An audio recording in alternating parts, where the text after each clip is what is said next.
Yes, we are champion. We are world champion 2026 T20 World Cup করেছি। আমরা পেরেছি, আমরা করতে পেরেছি। আমরা যেটা চেয়েছিলাম সেটা আমরা কিন্তু করতে পেরেছি।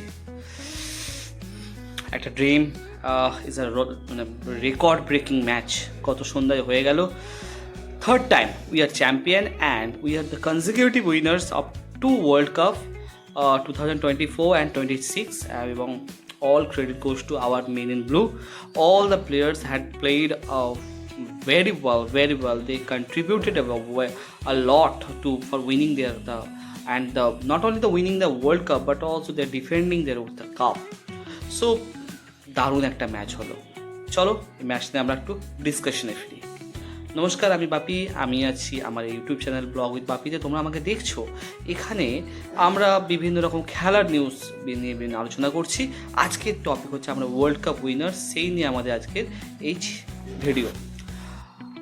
ইন্ডিয়া যখন আহমেদাবাদে 1 লক্ষ লোকের সামনে দাঁড়ালো এবং ভেরি ফার্স্ট টাইম যখন আমরা প্রথমবার দেখলাম যে হিজ এ হিউজ ক্রাউড, প্রত্যেকের মধ্যে একটা প্যালপিটেশন চলছিল। বাট যে ডমিনেন্সের সাথে ইন্ডিয়া খেললো, প্রথমে সঞ্জু স্যামসন, অভিষেক শর্মা, কিষান 50s আর 350s from the first 3 batters. সেখানেই কিন্তু আমার মনে হয় 6 ওভারে যখন 92 রান, সেই জায়গায় দাঁড়িয়ে ম্যাচটা কিন্তু তখনই নিউজিল্যান্ডের থেকে বেরিয়ে গেছিলো। এবং overall it's been terrific batting performance from the Indian team. এবং যেভাবে নিউজিল্যান্ডের প্রত্যেকটা বোলার তাকে ডমিনেট করে তাদেরকে খেলছিল ইন্ডিয়ার টিম, ইন্ডিয়ার ওই পিচে দাঁড়িয়ে ফার্স্ট ব্যাটিং করা is very not easy thing.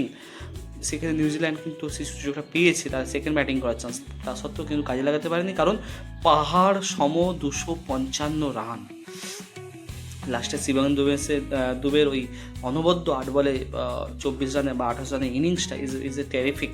So overall দেখা যায় কিন্তু একটা দারুণ ম্যাচ হলো। এবং শেষের দিকে সেকেন্ড ব্যাটিংয়ে এসে নিউজিল্যান্ড কিন্তু সেই রানটা পারলো না চেস করতে। 6 ওভারের মধ্যে ম্যাচ শেষ, I think so 42 for 3 something there. এবং সেক্ষেত্রে সাইফার্ড, ফিন অ্যালেন, নোবডি, বুমরার ওই প্রথম বলে উইকেট, রচিন রবীন্দ্রকে লেগ সাইডে থেকে লগনে দেখে catch, what a catch from Ishan Kishan. তো ওভারঅল কিন্তু একটা দারুণ টুর্নামেন্ট শেষ হলো। এবং এই টুর্নামেন্টের মধ্যে আমরা সঞ্জু স্যামসনকে পেলাম man of the tournament, man of the match পেলাম বুমরা। এবং যে রিয়াকশন, আমরা সবাই প্রচণ্ড চারদিকে আতশবাজি, আনন্দ, উৎসব সব কিছু কালকে আমরা দেখতে পেয়েছি।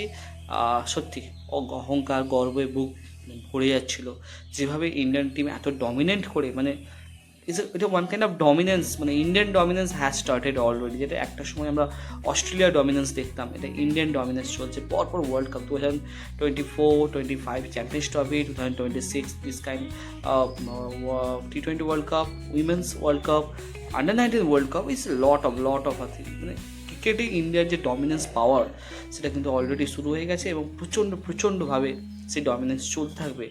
এরকম ব্যাটিং, এরকম বোলিং, অনবদ্য ফিল্ডিং কোনো টিমের পক্ষে বর্তমানে কিন্তু ইন্ডিয়াকে হারানো সহজ হবে না। তো আসছে মার্চে আইপিএল নিয়ে প্রচুর কথাবার্তা হবে, প্রচুর ভিডিও আসবে। তার আগে আমার ঘুরতে যাওয়ার ব্লগ আসবে, আমি নেক্সট কোথায় যাচ্ছি সেটা নিয়ে একটা ব্লগ আসবে, কেন যাচ্ছি, কী করতে যাচ্ছি, সব কিছু নিয়ে একটা ব্লগ আসবে। দেখতে থাকো আমার এই চ্যানেল ব্লগ উইথ বাপি, থাকো আমার সাথে। আর অবশ্যই ভিডিও ভালো লাগলে লাইক, কমেন্ট, শেয়ার অবশ্যই করো। আর চ্যানেলটা অবশ্যই সাবস্ক্রাইব করো এবং পাশে থেকো। Thank you so much.